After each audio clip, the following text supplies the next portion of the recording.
الحمد لله رب العالمين والصلاة والسلام على سيد المرسلين وعلى آله وصحبه أجمعين أما بعد فقد قال الله تعالى في القرآن المجيد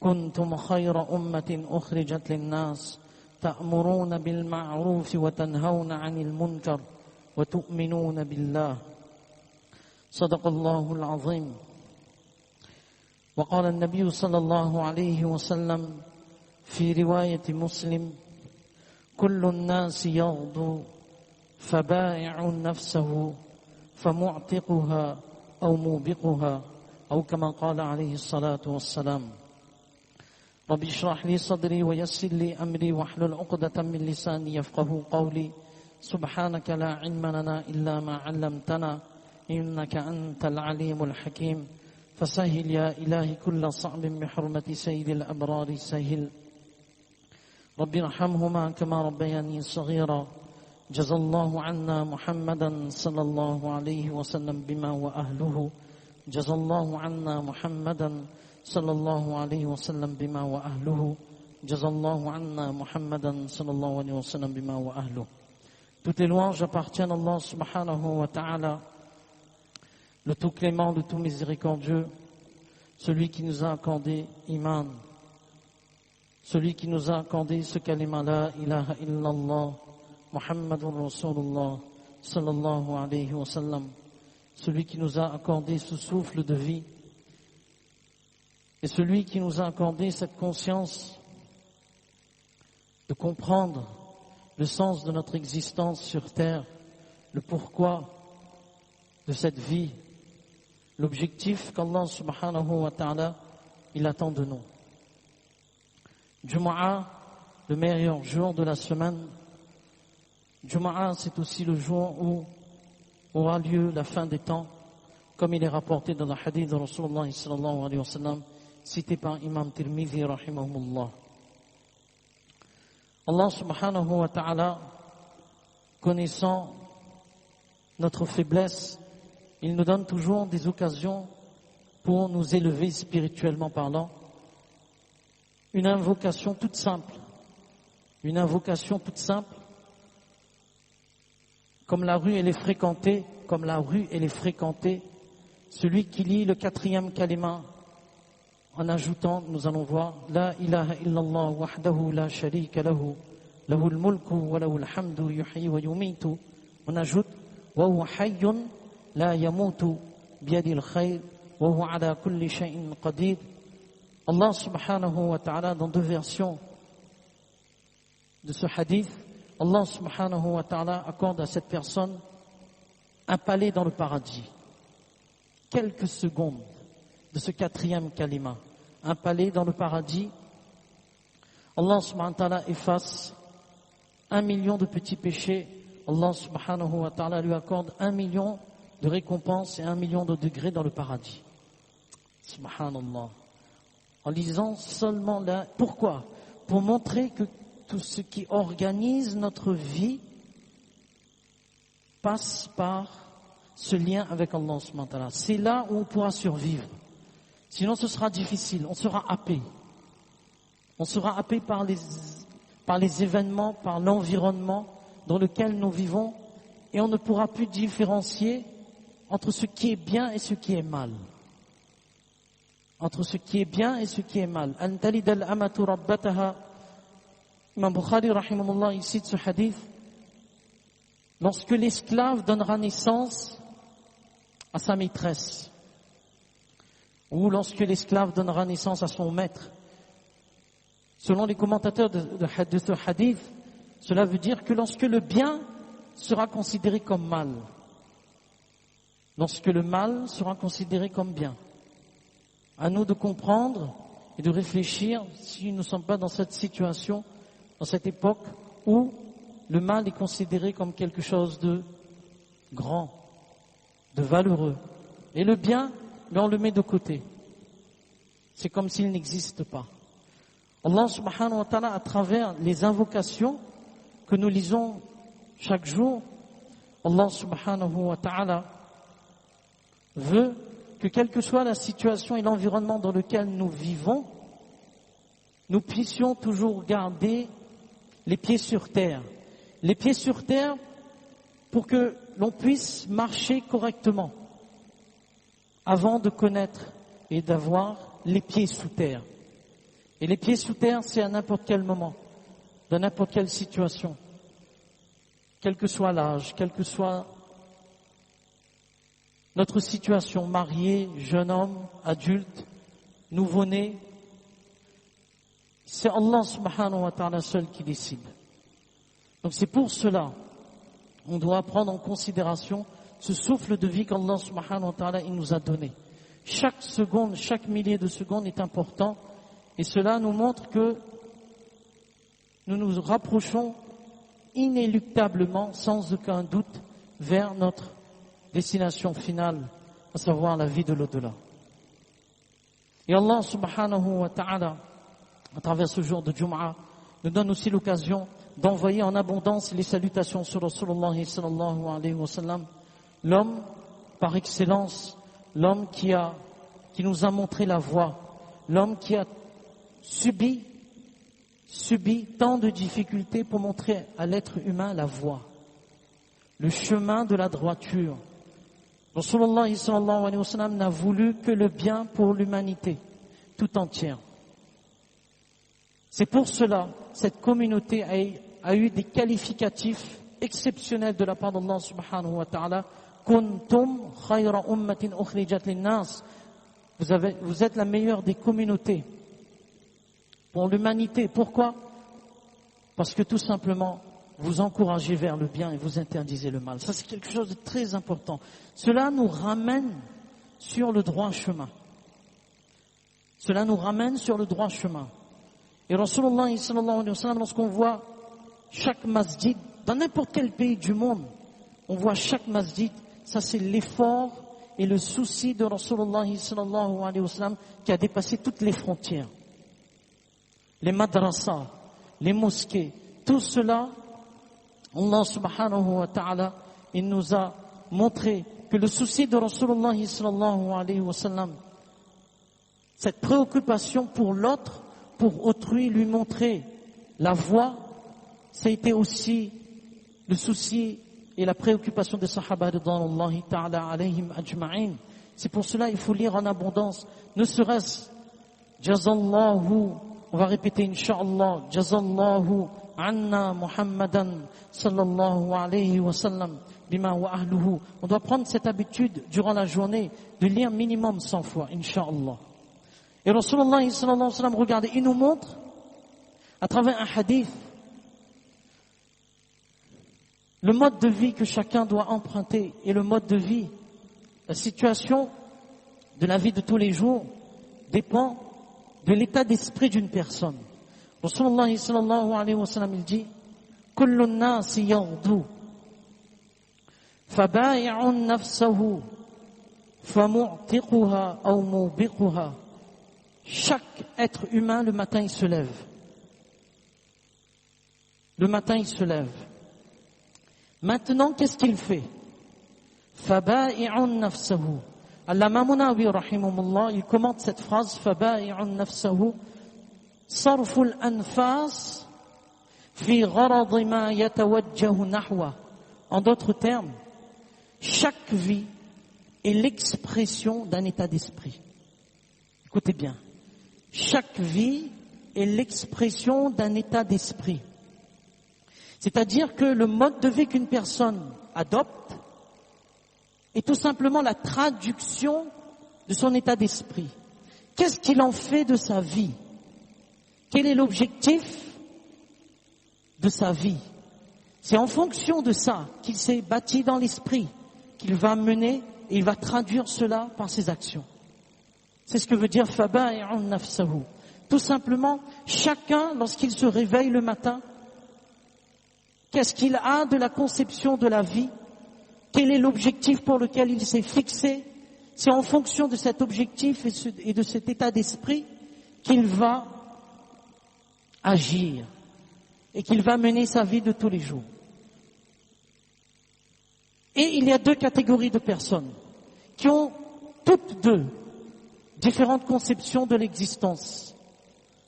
La première conception de l'existence, famu'tiquha, c'est cette personne qui a compris que le but pour lequel il a été envoyé sur terre, c'est de rechercher la satisfaction d'Allah subhanahu wa ta'ala, quel que soit l'environnement, quelle que soit la situation, quelles que soient les situations dans lesquelles il se trouve. Il connaît, cet individu connaît qu'il a des limites, qu'il est libre, mais c'est une liberté avec des limites. C'est pour cela en islam on dit que la liberté et l'autorité ne sont pas contraires. La liberté et l'autorité ne sont pas contraires. Parce que la liberté en islam, c'est être maître de soi, la maîtrise de soi, accomplir son devoir. Et qu'est-ce qui va lui orienter, va lui donner les moyens de se maîtriser? C'est l'autorité. L'autorité d'Allah subhanahu wa ta'ala. C'est une lumière. C'est un éclaircissement des principes par lesquels il sait ce qu'il dit, il sait comment penser et il sait comment agir. Il n'agit pas dans le sens où il fait ce qu'il a envie de faire. Non. Famu'tiquha, dans ce cas-là, il libère. En arabe, libérer. Il libère son âme de l'oppression. De l'oppression de qui? De soi-même. La première injustice qu'on a fait envers soi-même, c'est de ne pas comprendre que l'âme, il a besoin de notre aide. Il a besoin d'un aliment, comme le corps, il a besoin d'un aliment, mais l'âme a besoin d'un aliment qui va lui permettre de vivre et de rester dans les limites qu'Allah subhanahu wa ta'ala lui a montré, et il sait là où il va. Le croyant, il sait là où il va. Et s'il commet une erreur, et on lui dit que, mon frère, là, ce n'est pas bien. Avec beaucoup de gentillesse, avec beaucoup de tact, il comprend, alhamdulillah, jazakumullah. Il a compris que son meilleur ami, ce n'est pas celui qui lui dit, ah, toi c'est quelqu'un, toi c'est quelqu'un. Non. Son meilleur ami, c'est celui qui lui montre ses erreurs. Qui lui dit, ça c'est pas bien. Ça c'est un meilleur ami. Pourquoi? Parce qu'il nous veut du bien non seulement sur cette terre, mais dans l'autre monde. Il nous sauve et il nous montre comment vivre. Et il nous montre l'orientation, les directives que Rasulullah sallallahu alayhi wa sallam nous a enseignées. C'est très important. Il libère, il a compris la conception de la vie. Et il ne tombe pas dans le mal-être. Il ne s'isole pas. Non, au contraire. Il est toujours de bonne humeur. Pourquoi de bonne humeur? Parce qu'il sait que toutes les situations viennent de la part d'Allah subhanahu wa ta'ala. Il sait qu'Allah subhanahu wa ta'ala l'éprouve. Et c'est dans l'épreuve qu'il goûte à la saveur de l'amour d'Allah subhanahu wa ta'ala. Famu'tiquha, il libère son âme des châtiments de la tombe, des châtiments de l'au-delà. Il a une conception de la vie à long terme. Demain, il y a une vie après la mort. C'est cette conception qu'on a oubliée. C'est ce côté transcendantal. C'est ce côté qui nous dépasse, qu'on ne voit pas. Alladhina yu'minuna bil ghaib. C'est celui qui croit à l'invisible. C'est celui qui croit à l'invisible qu'il a compris que demain, je dois quitter ce monde. Je dois rejoindre Allah subhanahu wa ta'ala. Donc, je fais gaffe à ce que je fais. Je fais gaffe à ce que je fais. Je protège mon regard. Je pense, je ne triche pas, je ne vole pas, je ne trompe pas. Je ne me mets pas dans des situations où Allah subhanahu wa ta'ala a interdit que j'y suis. J'ai ma conviction, je respecte la conviction de l'autre, je ne critique pas l'autre. Mais moi-même, j'ai ma conviction. Je ne suis pas la majorité. Parce que si demain je ferme l'œil, demain je vais fermer les yeux, mais qui va être avec moi dans la tombe? J'ai fait la fête, j'ai manqué la salat de Fajr, j'ai fait ce qu'il ne fallait pas faire. Mais quand je vais fermer les yeux, toutes ces personnes qui ont fait la fête avec moi, seront-elles avec moi dans la tombe? Non. Il faut penser à ça. Ça, c'est la première conception de la vie. Et la deuxième conception de la vie, فَمُوبِقُهَا. Il détruit son âme. Il détruit son âme, vous savez, la précarité. Qu'est-ce que la précarité? Si on demande dans le monde professionnel, qu'est-ce que la précarité? Si on demande à un jeune qui a fait de l'économie, qu'est-ce que la précarité? Il va vous dire, c'est une situation fragile. C'est une situation instable. Je ne sais pas si je vais garder mon boulot. Mais la précarité existe aussi dans la spiritualité. Et cette précarité consiste à ne pas voir au-delà de ce qu'on voit. Ne pas comprendre que tôt ou tard, je vais fermer les yeux. Et lorsque je ne comprends pas que je dois rendre compte auprès d'Allah subhanahu wa ta'ala, vous savez c'est quoi l'ère du temps? L'ère du temps, vous savez c'est quoi? C'est le LSD. C'est le LSD. Et ceux qui connaissent, qu'est-ce que le LSD? C'est un produit intoxicant qui est interdit en islam et qui est interdit dans toutes les lois. C'est une drogue. L'ère du temps, c'est le LSD. Mais pour nous, LSD, c'est autre chose. C'est pas ça. Le LSD, lorsqu'on n'a pas compris le pourquoi de notre existence, mais on est dans le LSD. La liberté, la susceptibilité et le dédain. La liberté, lorsqu'on on a oublié qu'on doit quitter ce monde, on doit mourir tôt ou tard. Mais je fais ce que je veux. Je fais ce que je veux. Je pense comme je veux. Il n'y a personne qui peut me dire ce que moi je dois faire.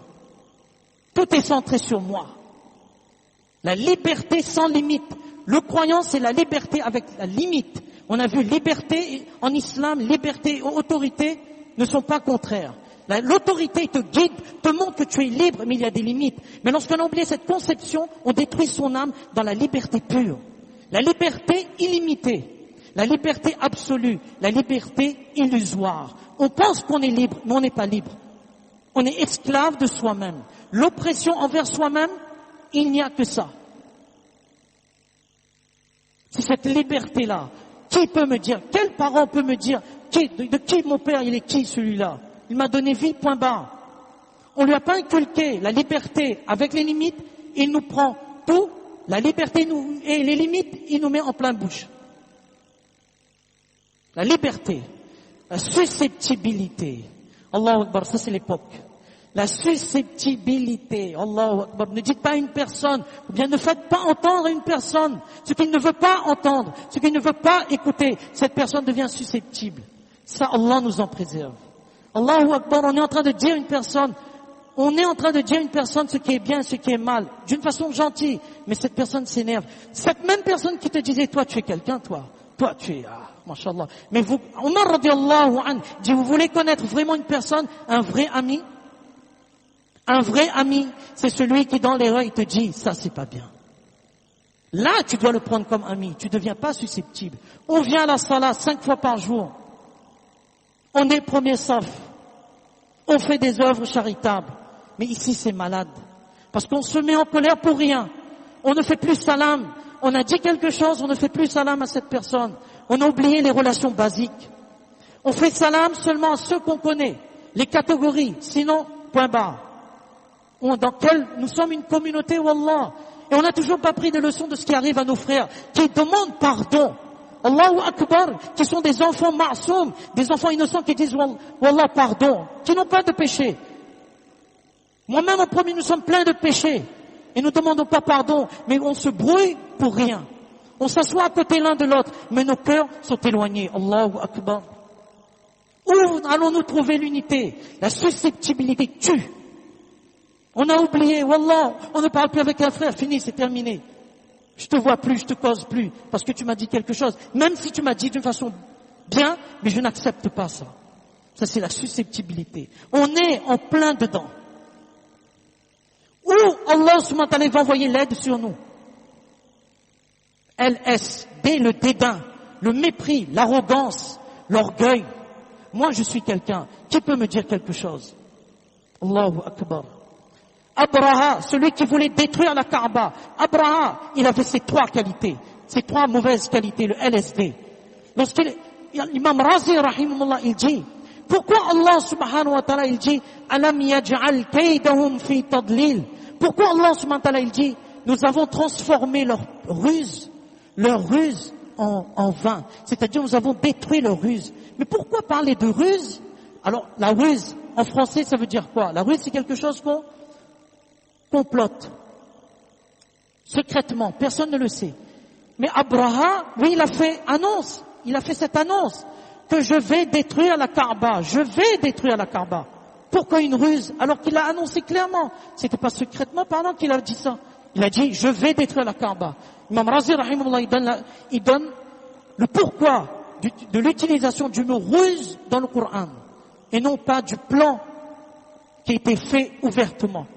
Imam Razi, rahimahullah, dit, pourquoi il a voulu détruire la Kaaba? Parce qu'il avait la maladie spirituelle. Cette maladie qui détruit l'être humain, la jalousie, l'orgueil, le dédain, le mépris de l'autre. Regardez l'autre, blanc, noir, pauvre, riche, on fait la différence, on catégorise. On est dans le système des castes. On l'appelle pas comme ça, mais dans notre comportement, il y a tout un déballage d'un vocabulaire qui appartient à un passé révolu. Il faut qu'on se réveille.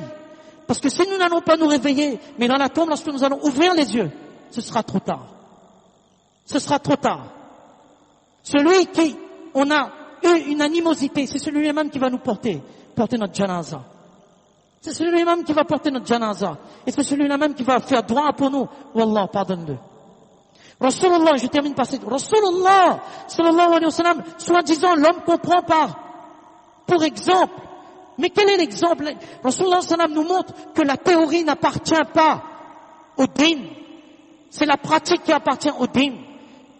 Ce n'est pas la théorie qui marche, c'est la pratique. La parole ne sert à rien si cette parole n'est pas supportée, n'est pas corroborée par les actes. Rasulullah sallam, il va à Taïf, il se fait maltraiter. On l'envoie des pierres. Allahu Akbar, le meilleur des hommes. Les anges regardent ce spectacle du haut des cieux. Allah, mais regarde ton Habib, regarde ton bien-aimé, il est en train de se faire maltraiter. On jure, on injure Rasulullah sallallahu alayhi wa sallam, on le maltraite de toutes sortes de noms, on lance des galets, son pied béni. Même si on était là, Allah on aurait aidé Rasulullah sallallahu alayhi wa sallam. Les anges sont prêts à descendre en masse. Allah subhanahu wa ta'ala retient son ordre. Il retient son ordre. Non. Pourquoi? Allah subhanahu wa ta'ala a toléré cet incident pour que ça nous ait un exemple pour nous, ceux qui vont venir après Rasulullah sallallahu alayhi wa sallam. Et qu'est-ce que Rasulullah sallallahu alayhi wa sallam fait doigt? Qu'est-ce qu'elle doit il fait? L'humilité extrême de Rasulullah sallallahu alayhi wa sallam, ce n'est pas la susceptibilité, ce n'est pas le dédain, le mépris de l'autre. Rasulullah sallallahu alayhi wa sallam dit, Wallah, je me plains de ma faiblesse. Allahu Akbar. Est-ce qu'on imagine la portée de cette phrase? Wallah, je me plains de ma faiblesse. Wallah, si à cause de ton mécontentement, tu me donnes cela, Wallah, je te demande pardon. Je te demande pardon. Je ne suis pas susceptible. On m'a dit quelque chose, j'accepte. Mais Wallah, si ta satisfaction m'enveloppe, alors, doit arriver ce qui doit arriver. Mais toi, tu es content de moi, c'est terminé, j'ai compris. On a oublié, Wallah, on a oublié les choses basiques de notre dîn. On est dans la forme. On n'est pas dans le fond, on est dans la forme. On peut faire des œuvres caritatives, mais si ici c'est sale, on n'y avancera pas. On n'y avancera pas. L'humilité, la gentillesse, la non-susceptibilité. Oui, ce que j'ai fait, c'est pas bien. Mais non pas on fait salam et on n'a pas un sourire quand on fait salam. Mais quel salam? Un salam, ça veut dire paix. Mais sur ton visage, je vois que tu n'es pas en paix. Mais comment peux-tu être en paix avec l'autre? Allah nous fasse comprendre, Allah subhanahu wa ta'ala nous donne tous la compréhension de ce qu'on vient de dire. Allah subhanahu wa ta'ala fasse que les yeux s'ouvrent avant que les yeux s'ouvrent réellement pour ne plus se fermer. Pour ne plus se fermer. Parce que la tombe, ce n'est pas une partie de fête, ce n'est pas une partie pour s'envoyer en l'air, dans tous les sens du terme, et pour se dire que la vie, elle est que festive, la vie, il n'y a pas de limite, on jouit comme on a envie de jouir, sans limite, non. La tombe, c'est une réalité. C'est en fermant les yeux que nous allons voir, que nous allons comprendre l'état d'esprit pour lequel notre existence a été menée. فجزاكم الله خير أحسن الجزاء في الدارين خير أحسن الجزاء في الدارين خير أحسن الجزاء في الدارين خير أحسن الجزاء في الدارين خير أحسن الجزاء في الدارين خير أحسن الجزاء في